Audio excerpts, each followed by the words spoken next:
নমস্কার দর্শকবৃন্দ, আজকের সাক্ষাৎকারে আমরা শুনব এক সাধারণ যুবক আকাশ গিরির অসাধারণ জীবনের পরিবর্তনের গল্প।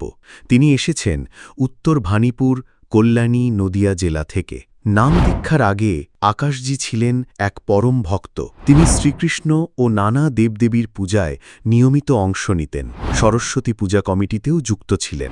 কিন্তু এর মধ্যেও তিনি ছিলেন এক গভীর সমস্যায় জর্জরিত। শারীরিক অসুস্থতা, নেশাগ্রস্ততা, আর্থিক অনটন এবং মানসিক অস্থিরতা তাঁর জীবনকে করে তুলেছিল বিষাদময়। 2022 সালে এক কঠিন সময়ে তিনি সন্ত রামপালজি মহারাজের জ্ঞানগঙ্গা বই পড়ে প্রভাবিত হন এবং শেষমেশ চুহাডাঙ্গায় নামদীক্ষা সেন্টারে গিয়ে নাম দীক্ষা গ্রহণ করেন। এই নাম দীক্ষার পরে তাঁর জীবনে আসে একের পর এক অলৌকিক পরিবর্তন।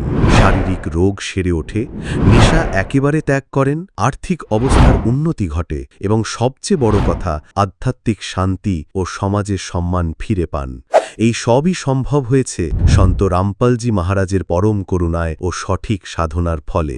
চলুন শুনে নেওয়া যাক আকাশগিরির নিজের মুখে তাঁর জীবনের এই বিস্ময়কর পরিবর্তনের সত্য কাহিনী।